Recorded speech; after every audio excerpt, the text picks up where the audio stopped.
Hi everybody, Cecile here, Get Mental group and Get Mental podcast. How you guys doing? Welcome to Transformation Tuesday. I am really inspired by what I'm about to talk about today because I am personally going through it in real time.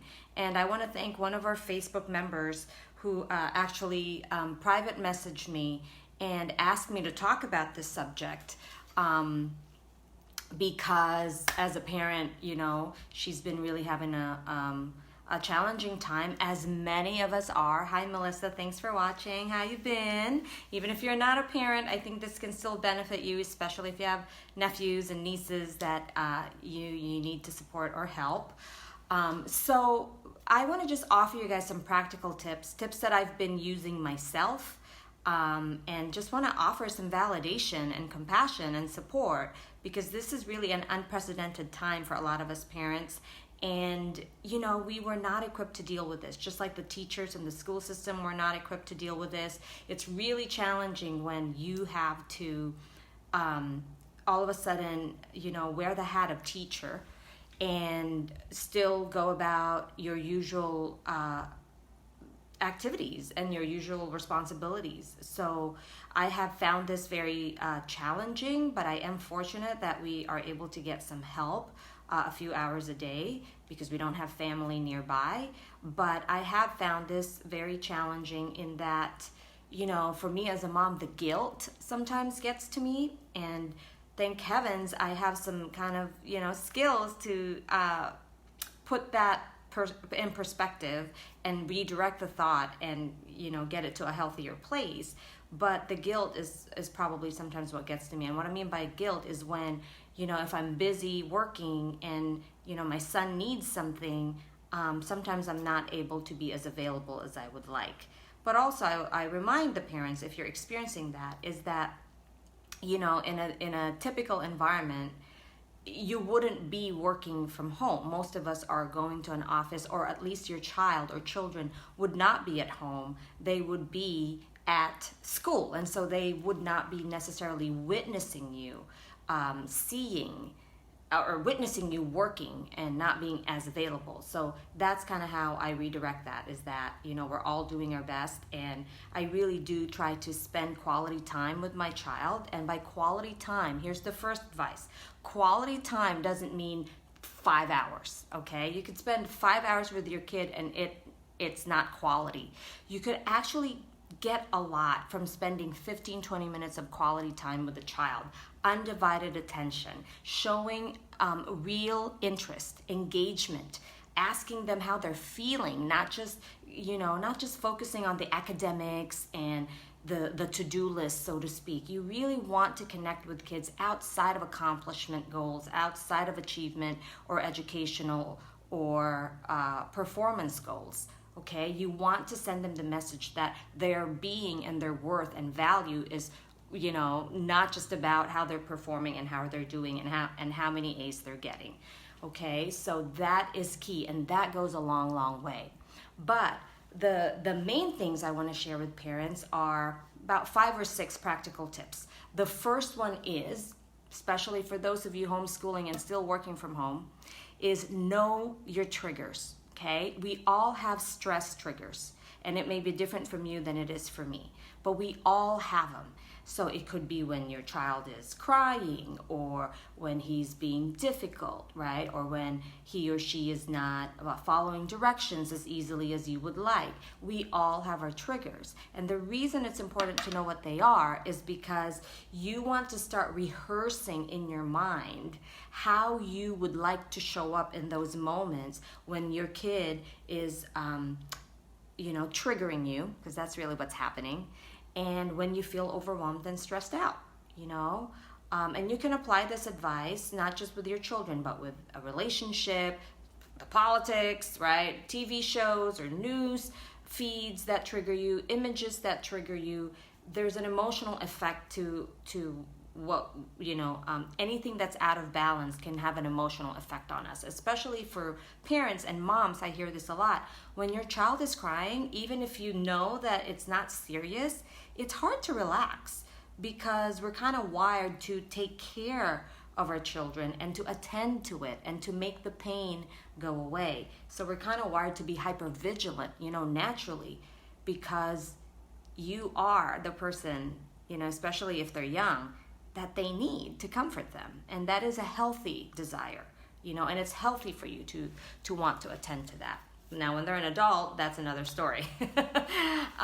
So know your stressors, okay? Know your triggers. The next advice is know your limits. Know your limits. What do I mean by that? Know how much you can take, okay? Know how much reserve you have. So this is going to require some self-awareness, because that means you have to know, how much battery do I have left? And how much or gas do I have in my tank, right? If I only got 4 hours sleep and my day is A, B, C, D, E, realistically, how much of that can I really do and do well? So if you already know you're compromised, which for me, fortunately, I get good sleep. That's one of the things I do well. I just shut it all down. But if you say you've had only 4 hours sleep and you got to work, you got to teach your child, you got to, do the Zoom thing. When you wake up, acknowledge first and foremost that you're already compromised. Okay, you're already going to be depleted, probably irritable, short, frustrated. So you kind of have to accept that, I'm already kind of operating at a 75 or 60% today. And so if you know that, if you can acknowledge that, then you can start to have better expectations for yourself that day. And you can start to prepare for the third advice, which is a self-care plan. Once you know kind of what you're dealing with that day, you can start to take care of yourself and of the issues that you have to deal with that day. So for example, if you are already feeling depleted and stressed out, or you're caring, for a mom or a parent at the house while you're also dealing with a child, homeschooling them, you might need to delegate. That could be part of your self-care plan. Another thing you might be able to do if you have a partner and it's a healthy relationship, you might tap out and say, hey, I've had it. You need to step in, okay? You might, if you can, I really highly recommend it, and I do this personally, you can take 10 to 15 minute breaks, okay? Go for a walk. Clear your mind. Nothing to solve, nothing to fix in the 10 minutes that you have. Just be. Be in nature, or just disconnect from the Zoom, from the academics, and from your job, okay? And just do something completely unrelated. Better yet, if you can, ground yourself through movement, gentle movement. Sometimes you might need rigorous movement, so if you can go for a run for 30 minutes, great.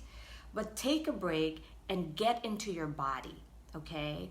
Because your body, our body, is what's going to ground us, especially when we're stressed.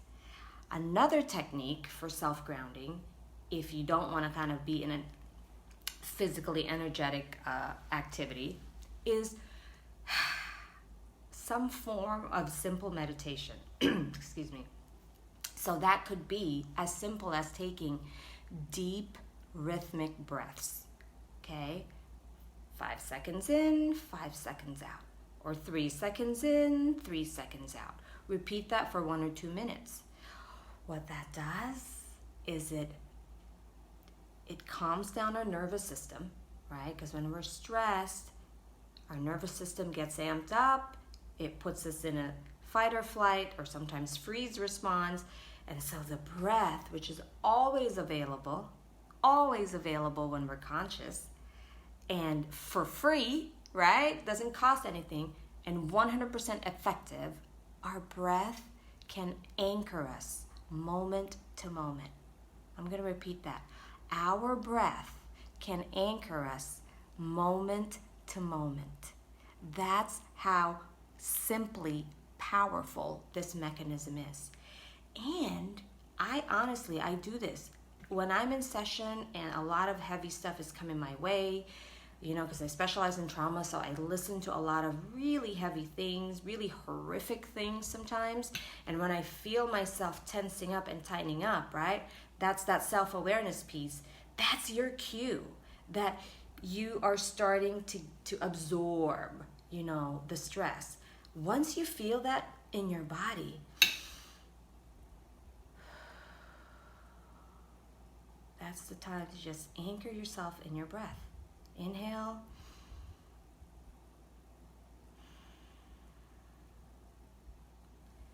And it allows us to be present with our child who might be having a hard time, with our spouse, with our significant others, with people we don't like, with people that just, or situations that we just find very stressful.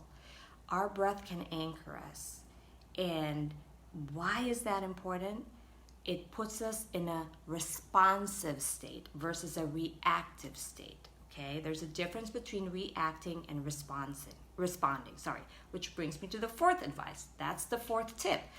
Ask yourself, is what I'm about to say or do a response or a reaction? Because they're two different things.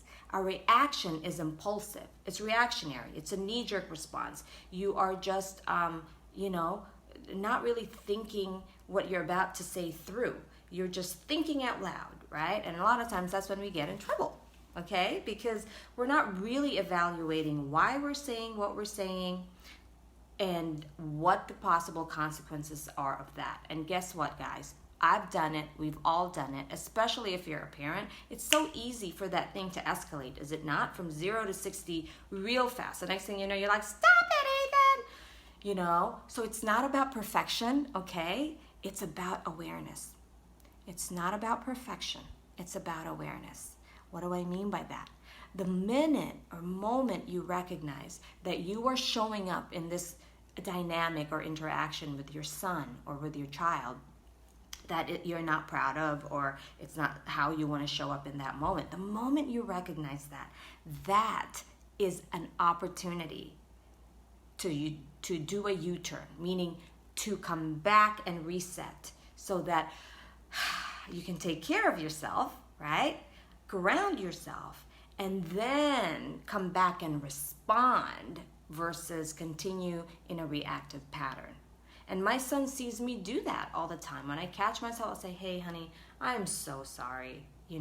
Mommy needs a timeout. I understand how you're feeling. Let me just gather my thoughts, and then we'll talk about this. And it works like a charm, because your child then sees that, oh, look, they have A, self-awareness, B, they're taking responsibility for it, and C, they want to make it better. I mean, it's a win-win-win. It's a great way to model emotional regulation, okay? And not punish and shame our kids when they have emotions or when they can't deal with stress, right? It starts with how we model it for them. Which brings me to the next advice. I said apologize. Apologize, apologize, apologize. It never gets old. And you are teaching your kids how to take personal responsibility for yourself, which hopefully they will emulate. And that is one of the critical factors for success, you guys. It's called emotional intelligence, which I'm not going to get into, but that's one of the basic components of emotional intelligence, which is said to be just as an important factor, if not sometimes more important factor than IQ in determining one's success, right? Because if you want to be a leader, if you want to get things done, if you want to have a happy, healthy relationship, you have to be able to take responsibility for your stuff. Otherwise, you're not really going to have a healthy, loving, true, intimate relationship, because nobody wants to feel like they're always, right. Sorry, that you're always right and they're always wrong, and it just creates a lot of dysfunctional relational patterns. But anyway, apologize, take responsibility, say sorry, and really work on the behavior. Really work on the behavior so that your child or children know that you are sincerely trying to work on that. Because we all have our anchor patterns, We all have our kind of favorite things to do when we're stressed out and overwhelmed. So a lot of what I'm saying here, if you guys are having a hard time practicing it, that may be the time to really think about enlisting the help of a therapist, And again, it's not just because I do this for a living, it's because it's hard to do these things when, it's hard to sort through your own thoughts and emotions. And a third party, a trained third party who's usually non-judgmental, that's one of the things that you should be getting from your therapist is openness and non-judgmentalism. We listen differently, and we can help you make sense of why this is a trigger and what's happening for you internally and how you can interrupt that cycle earlier in the process, okay? So just to recap, know your stressors or triggers, know your limits, have a self-care plan, apologize, and now I may have left something else there, so I apologize. I apologize. There I am, apologizing. But the next thing I want to move into is validation. Okay, validation. What does that mean? And in my household, we used to have this joke between my husband and I call it the V word. And he'll know what I mean by the V word when I go, come on, honey, the V word. Which stands for validation and vulnerability. Meaning, sometimes all our kid needs, someone was calling, sometimes all our child is validation, is to just be, to be seen and heard. Sometimes they don't need us to have the answer, the fix, the solution. It's just to simply say, hey, honey, I know this is hard. I say that to my kid all the time, like, I know, baby, I know it's not fun doing the Zoom. I am so sorry that this is what you have to do right now. Validate, validate, validate. I'm sorry you're having a bad day. Even when they're like, I don't like you, mommy. I know, honey, I understand. I can see why you would feel that way. Like, it's not personal. They're trying to cope with this whole thing too, just like we all are. And with kids, it's the younger they are, the harder it can be for some of us parents, because they can't verbalize and identify what's going on with them, right? A lot of it comes out in behaviors. So when they are crying, being fuzzy, being, not being obedient, being hard, difficult, take that as a sign. It's safer to assume that there's an emotional piece behind that. And sometimes if all else fails, just give them a hug. Just say, hey, babe, I'm sorry you're having a bad day. I'm sorry your tummy hurts. A lot of times, or sometimes it's not really the tummy. It could be anxiety, it could be stress. So when in doubt, validate, validate, validate, and model to them that it's okay to have feelings about what's happening, and it's okay to have feelings in general. Help them name it in an age-appropriate way. The older they get, the more important it's going to be for our kids to start to have a relationship with their emotional life and have names for their feelings. That's a lot of the reason why, in my opinion, a lot of us adults are getting into lots of conflicts and, getting more divided, is because emotional health and emotional intelligence is never really something that is taught to us. It's just something that if you're lucky enough to come into a family that already models that, then you get that advantage, or you go to therapy. In my opinion, it really should be part of the school curricula, just like we teach math and science. Like, we should really be teaching about emotional health, because without that, you can be the most intelligent, richest person in the world and still be the most miserable. So anyway, that's again another subject. So validation, okay? My last advice, which I am also very good at doing this, if you guys haven't noticed, is I have fun. I have quality time with people I love, and I have fun. I schedule time for fun and quality time. I don't just wait for it to happen. I'm very intentional about that, because that's part of what keeps me centered. And especially as a therapist, like I said, I listen to a lot of heavy, negative, horrific stuff. So if I don't balance that with good, fun, light things, I'm going to get super depressed and jaded. So it's, even though you're not a therapist, we all can always use fun and lightheartedness. It's so good for our bodies, and this has been proven by science. If you guys are interested in learning more about fun and laughter, you can listen to one of my podcasts. I think it's called The Science of Laughter. It's one of my earlier podcasts, one of the podcasts that has had the most plays, and it's a fun episode.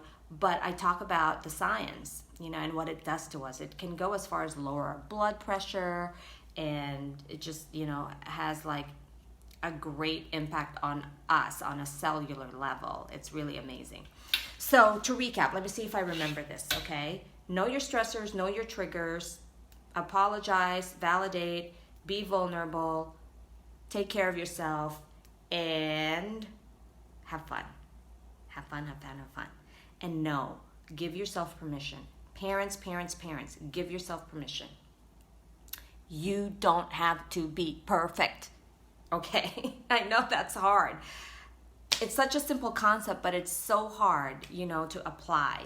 Because especially right now, for some reason, the last 10 years, parents just ended up taking on the superhuman role. Like back in the day with my parents and your parents' it's like, we weren't this kind of perfectionistic about being a parent, So we just want to come to the middle a little bit. We don't want to be like the old generation that really are so authoritative, right? And sometimes abusive. And we don't want to be too far on the other end of the spectrum where you're just so hyper conscious about every little thing you're saying and doing and what you're feeding your child. I mean, you're going to create a very anxious child if you're on that end of the spectrum too. So we're just working towards the middle here. And the last piece I want to say, which I didn't even really mention it, is parental fatigue. So parental fatigue is basically probably something you've all already experienced already. It's when you are irritable, tired, not one day, more like a pattern, an intermittent pattern or a chronic pattern of irritability, depression, burnout, overwhelm, tired, fatigue, okay? Hopelessness sometimes, and sometimes helplessness, sometimes just a feeling of wanting to just give up and thinking in extremes. So if that is you, please know you're not alone. It's not your fault, but you must get some support, okay? Because these things can get worse. And the good news is there are a lot of things you can do to help yourself. You don't have to suffer alone, like I always said. And there are really real practical, effective, simple strategies you can start to use in your everyday life to start to turn it around and make yourself feel a lot better, okay? So please, if there's anything to take away, is if you are starting to experience the symptoms of parental fatigue, get some support. You deserve it. Your kid or kids want you to feel better. They want you to be happy. Give yourself permission, okay? So that's it, you guys. Thank you so much for listening. As always, if you have any questions, if you have any suggestions on future topics, like I said, this was a suggestion. A member emailed me personally, so I really appreciate that because I want to bring you guys content that is useful and applicable and meaningful to you. Thank you again for watching. Like I always say, be well, be gentle, get mental, because we all have issues. And much love to the parents. I am with you every day in spirit. Bye.